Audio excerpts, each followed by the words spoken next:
Hi, everyone. Welcome to YXI Insights. Nonfarm payrolls today.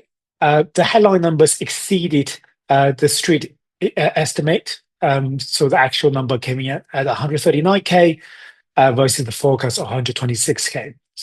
So it's not a big surprise, but the fact that Nonfarm payroll has been consistently above 100K shows a still very robust labor market.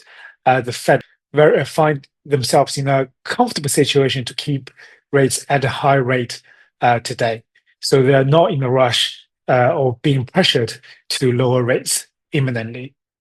Unemployment rate at 4.2%, unchanged.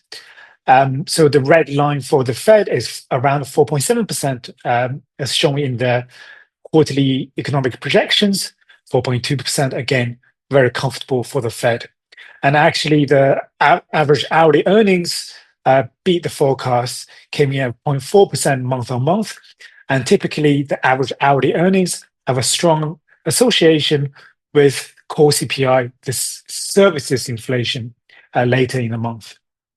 So all of this above shows a robust labor market, and possibly CPI could pick up a notch this month.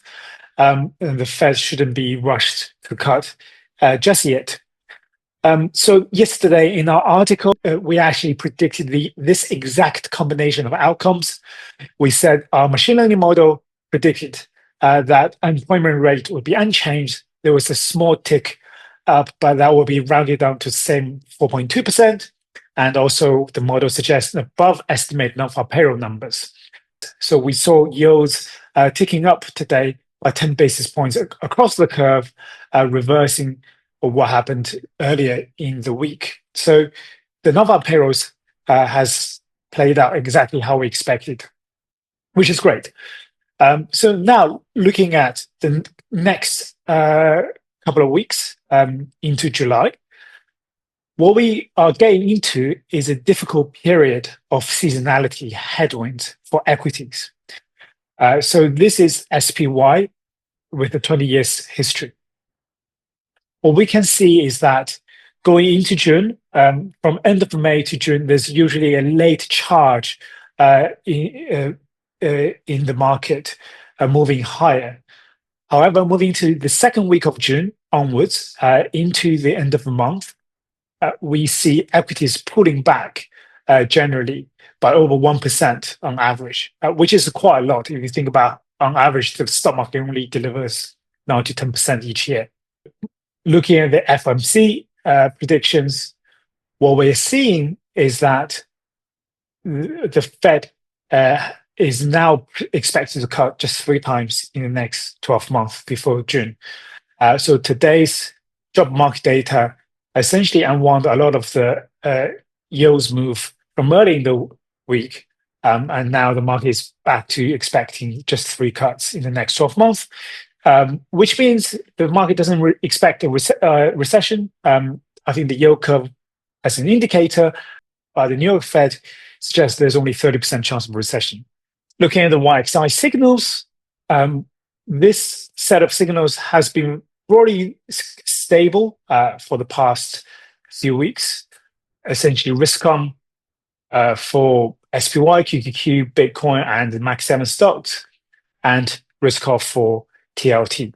Combining this with seasonality, so one could decide they could just hold on by not adding new risk going into June, or adding risk on weakness, or they can decide to lock in profits. So it really depends on how each person assesses their own risk actually and whether they want to lock in profits.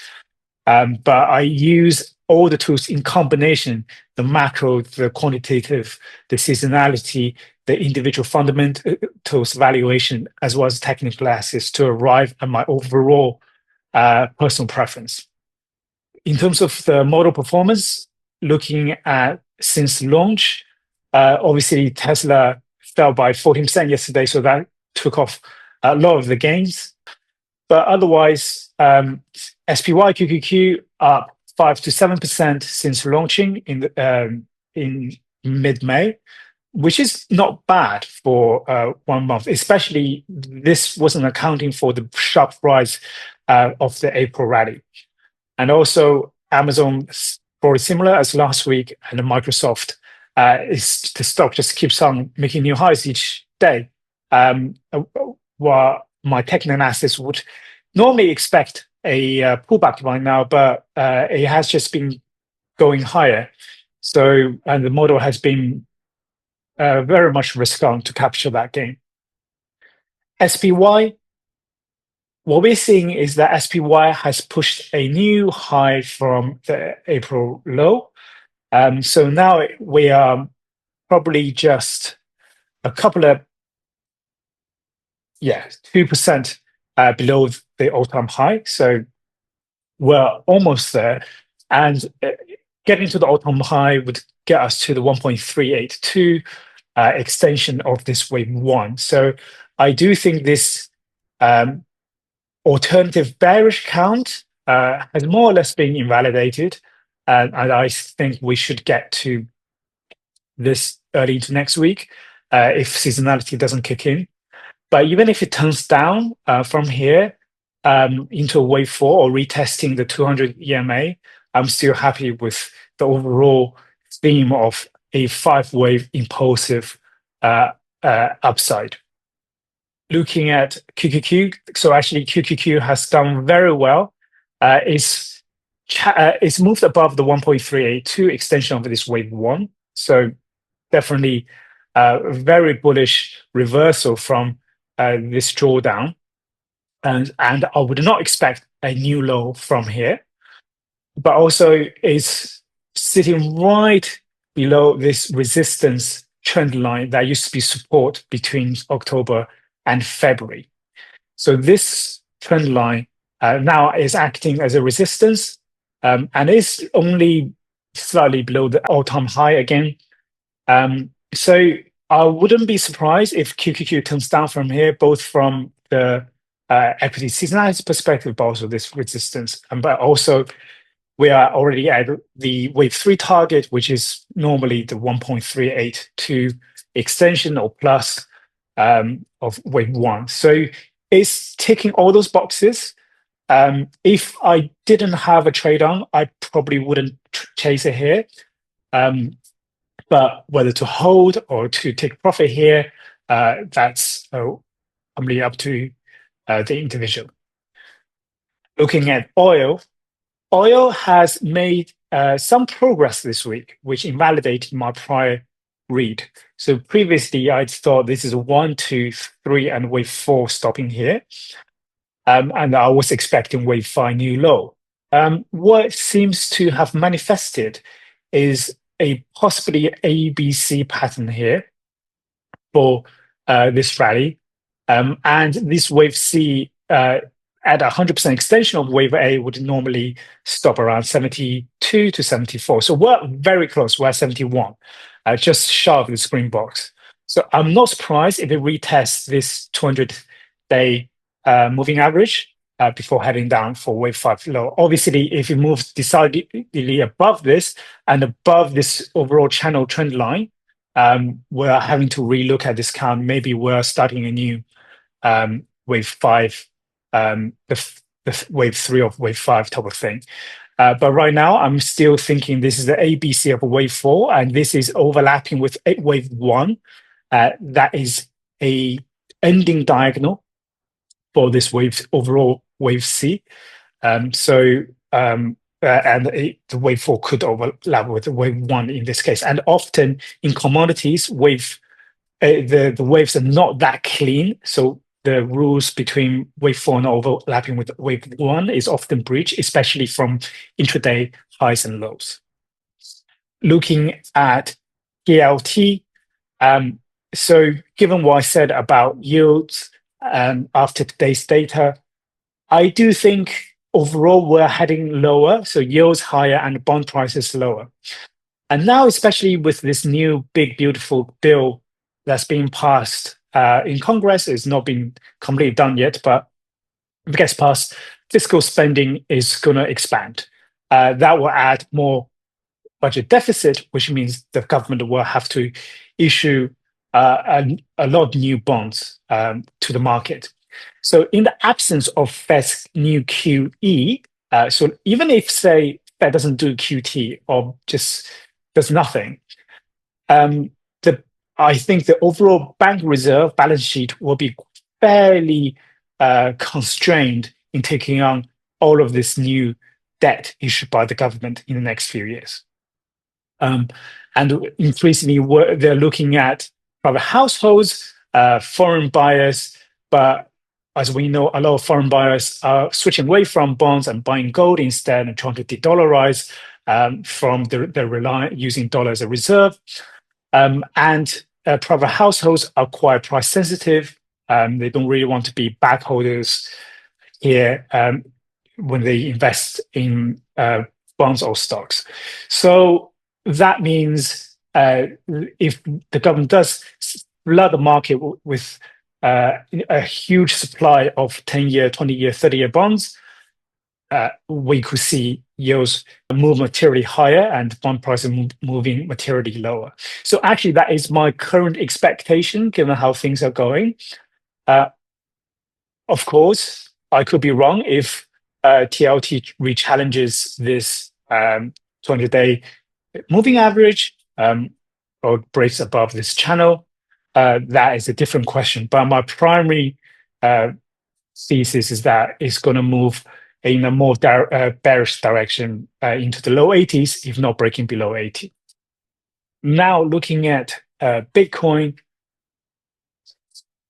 my Bitcoin thesis, bullish thesis, remains intact. I do think we've been entering a corrective period.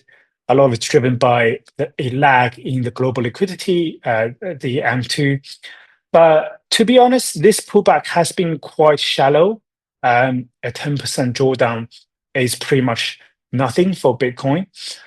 And I do think that this channel is probably going to be the new trading range. So this channel is established from the upper trend line here, the resistance side. The lower side is actually untested. We only have the support over here. So this requires a bit more evidence to support this lower trend line. What we see is that Bitcoin is moving sideways. It could retest this wave. So in this wave 4, it could retest this 200-day moving average, and it could retest this channel. And that could be the case for June.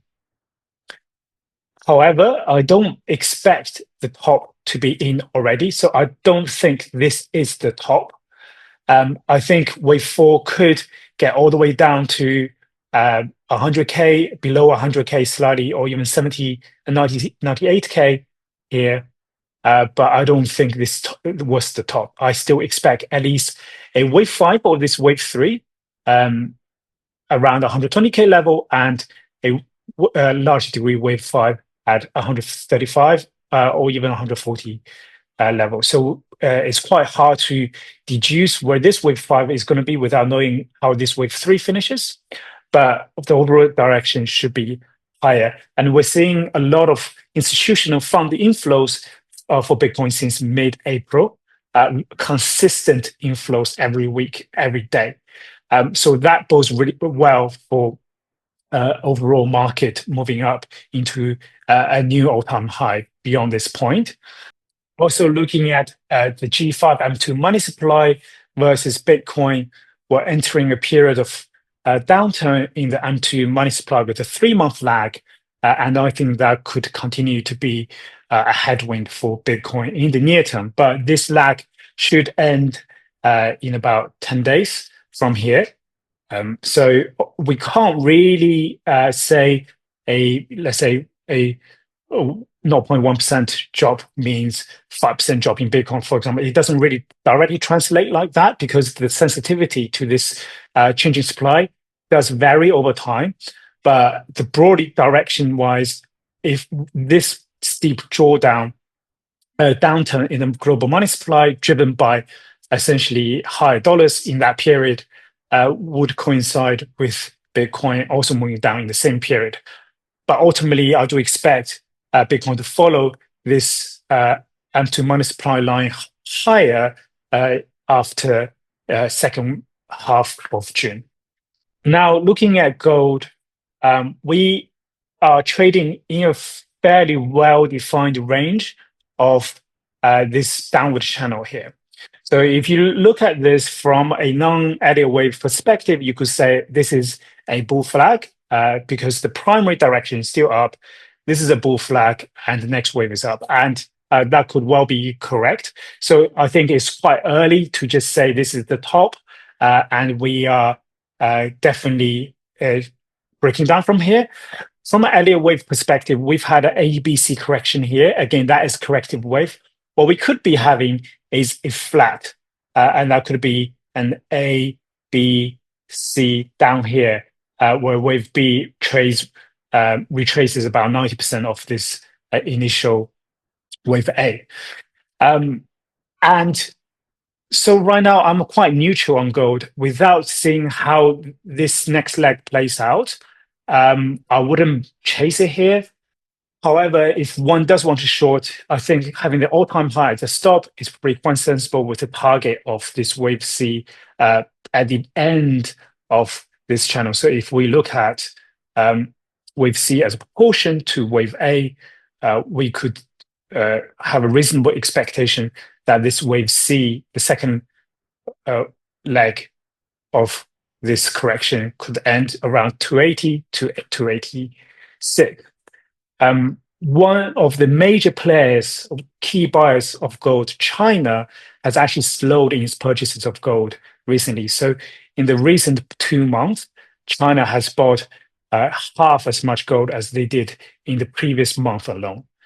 So the pace is actually slowing as we approached this all-time high here. So that just shows that general momentum is moving out. And also the ETFs, global ETFs in North America and Europe, we're also seeing outflows in the recent weeks. So I think definitely the gold bug is cooling down a little bit. So I'm not a buyer here. And obviously shorting requires very strict risk management. Now moving on to Max 7s, Apple is trading in a quite tight triangle range, oscillating between these two upper and lower bounds.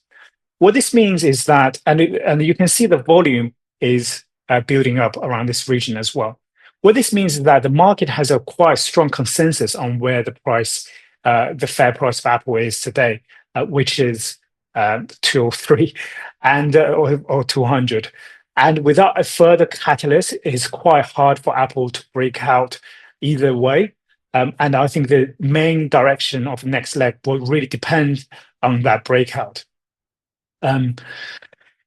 I still would favor a wave 3 being the next move, but the seasonality factor and the fact that it's been below 200-day moving average for so long now is probably working against my bullish thesis. And the fact that it's filling out this triangle nearly all the way to the end. If you think about the wider market, they're all recovering to new highs, while Apple is still down here. That shows that the market is really not that interested in the stock. It could be because of valuation, which is quite high given its growth rate. It could be because of the China problem. It's not seeing any growth in China. In fact, it's seeing negative growth in China. And it hasn't really innovated new products that have stuck with the consumers. So from that perspective, what we're really, the investors just relying on is share buybacks. Amazon today hasn't been able to move past this wave 3 high, and it's creating a doji candle here. A doji candle is when the body is very thin. It shows the bulls and bears are very well balanced at this level. And in the uptrend on the margin, this is not a good thing because you would expect the buying support to push this higher with momentum, but it's getting stuck here below this wave 3 high. So on the margin, that is not really great. But overall, I don't really see a reason why we don't get wave 5 eventually. What we could possibly see is that we get a flat scenario for this wave 4 here, coinciding with seasonality and all that stuff. And then we can push out the wave 5 target slightly further out. So we can see possibly a retest of 200 EMA and even a gap fill for this wave C before moving high in wave 5. So that is a possibility. It's too early, obviously, to predict. However, my stance is definitely shifting a little bit neutral given the market reaction currently.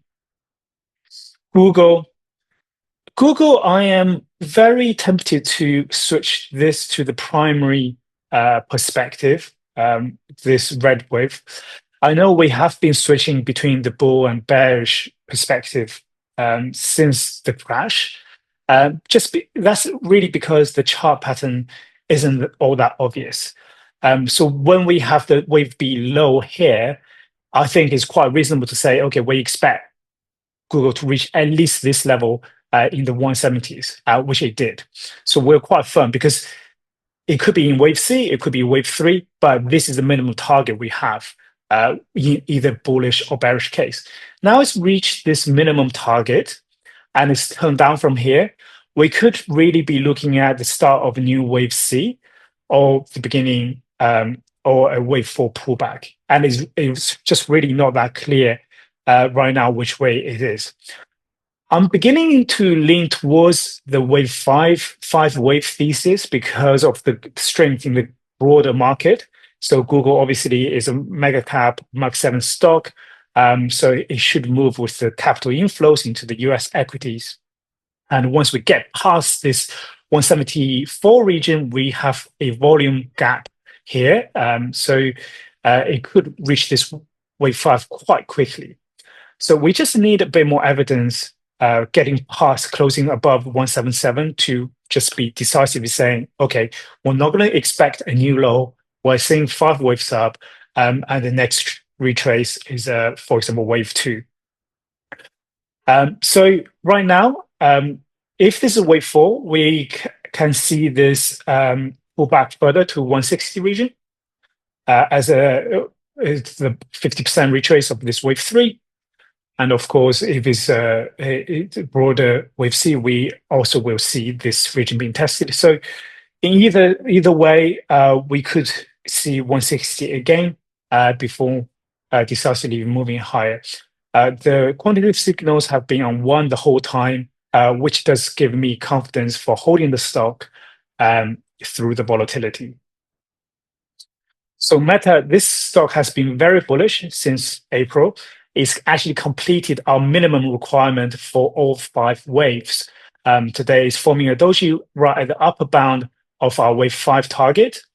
And of course, it could push as high as 706, which is a 20% extension of wave 4, the inverse extension of the wave 4. So if Meta pushes further through here, then we could reasonably expect that actually this is 1-2 and 1-2. And also that's helped by the fact that this retrace is quite shallow for wave 4, given how shallow the wave 2 is. So the alternating principle is that if this wave 2 is shallow, wave 4 tends to be quite deep. We didn't get that. So it could be the case we're having 1-2, 1-2, quite shallow subwaves, and then we have a steeper drawdown in wave 2 further down the line. And so that would look like something like this. And I'm just going to put this in red. And I will just draw out my expectation for this, just be a bit more precise. So if this is a wave 1-2, and then we could actually expect the subwaves to fill out all the way over here, and then the wave 3 to end something like here, and overall wave 5 target all the way into 1000. It's not impossible. Meta grows about 20% a year, and its multiple is a pretty fair value given this range. So if it picks up growth from the AI tailwinds finally, we could definitely see multiple expansion. So that's a bit early. So this is just a hypothetical scenario. If the stock continue rising, I'm just going to unwind all this back. But for now, we are keeping our 5-wave perspective, and I would expect a wave 2 pullback at some point in this broad, larger degree, wave 5. Microsoft. So we launched our signal service actually after the earnings, and actually I was quite worried that given how fast this earnings went, we will get a pullback straight away. We didn't. So every single day it's been a steady move upwards towards this 200% extension of this wave 1. And so this is a quite important target, a psychological target for investors. And just looking at where we are, we have gone past the July 2024 high. So all of this basing, this wave 4 basing, has really helped Microsoft to outperform its peers this year. And we should be quite comfortable that we are in a large degree wave 5 here. And of course, this wave 5 target could eventually be much larger, depending on this wave 4 pullback, where this lands. So right now, we're not even getting the wave 4 pullback. So our job is essentially to watch. Of course, if you made a lot of money from this point onwards, it doesn't hurt to take profit. Signals still risk on for Microsoft. So I am just going to watch and see when the next pullback is before deducing where wave 5 could land. So NVIDIA, we did make a new high yesterday, just marginally above the 29th May high. So my theory is that we've more or less completed wave 5 waves in this wave 3. It could extend, but I do think we are going to get a wave 4 pullback before the eventual wave 5. And we are not that far from the all-time high, which is this B wave high here.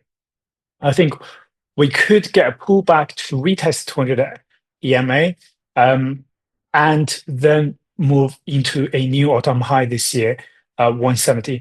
And actually, this has been my stance from late last year. I did think, just looking at where we landed in wave 3 and this pullback, I did think wave 5 should be materially higher than this 140 high. But we just had a really unfortunate round trip where this is an expanded flat. This B wave high exceeded this original high, tricking us into thinking this could be the wave 3, but then also a new low down here. That was lower than the wave A low. So that's an expanded flat in wave 4, very volatile range, not very easy to trade for investors, not very easy to hold for investors. But ultimately, I do think we're headed at least towards 170 in this cycle. So Tesla, and so this wave C was not quite 100%, but very close, like something like 95% or 97% extension of this wave A. So in practical purpose, we can never get a textbook Fibonacci levels. So that does suffice this wave C of B expectation. And in my update earlier in this week, I did say that this is a very important price range. That was the support and resistance for the past year. We have a lot of volume building around this region, and falling through this lower end of the channel, we could see significant weakness falling all the way down to 285. And the reason I expected the drop to be very fast if it fell below is because there was lacking, Tesla was lacking trading volume in this region. And that coincided with Elon Musk and Trump having a huge argument, explosive argument online. As Elon reached a point of no return, a lot of what he said would be probably quite unforgiving by Trump, but ultimately these two are both businessmen. They both say a lot of aggressive things to get what they want, but they are also capable of backing down and make truth. The question is, who's going to blink first? I think Elon has extended the olive branch, but Trump may want to hold out for a bit longer. So the way I think about this is that if this stock is too political, too erratic for you, then just stay out of it. The fact that Elon can tweet whatever he wants and say things that could burn the stock and he wouldn't care is a real risk, and that caps the effectiveness of technical analysis, quantitative analysis, or valuation analysis, etc. But on the flip side, this also produces a good opportunity for those who follow the stock in terms of trading levels. So it is a good asset for certain type of traders. It really depends on one's own risk tolerance and temperament, whether they want to deal with this. And ultimately, because of Elon's personality, his vision, Tesla can trade at the valuation today where it doesn't trade as a car stock, but more as an AI, robotics, and robotaxi stock. So there is pros and cons in trading the name. You just have to know the risk and your own temperament, whether this is suitable for you. So back to the technical analysis. This wave B could be deemed complete. And this wave C here at 160 is just the 100% extension of this wave A from the wave 3 high. It looks pretty bad, but that is what the chart is showing us right now in terms of having just 3 waves up and not being able to make past this resistance level here, despite the growing global M2 money supply levels like Bitcoin. So that's what we don't want to see, but that is what the chart is saying currently. So how to invalidate this? There is a bullish alternative, which is written in red. So this could be wave 1 and wave 2, and we could have had wave 3 here.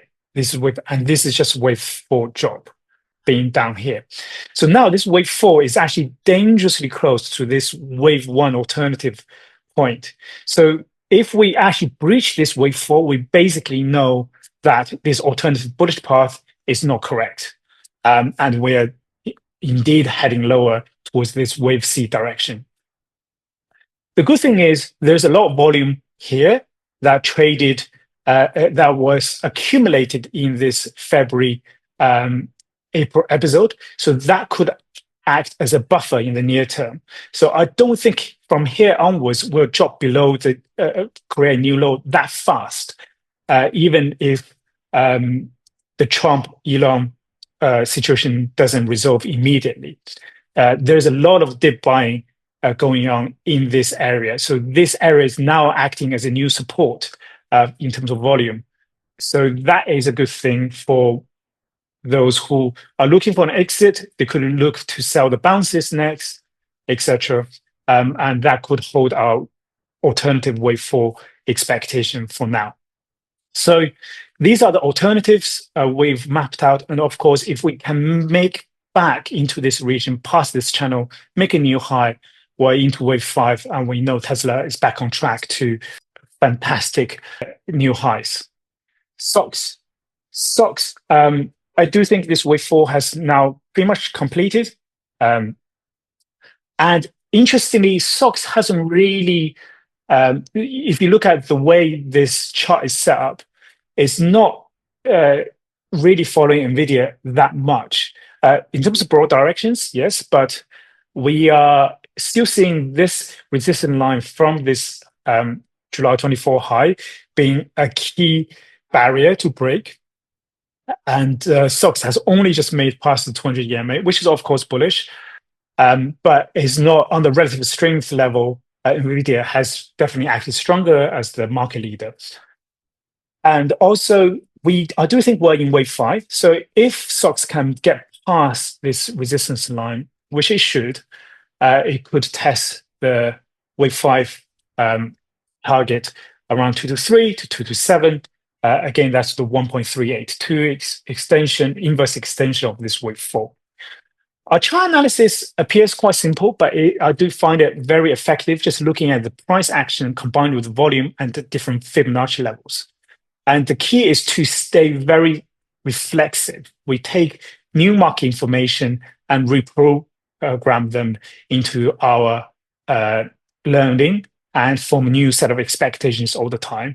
That is a lot more effective, in my view, to draw 100 different indicators and use fancy chart setups that could actually confuse the person who reads the chart.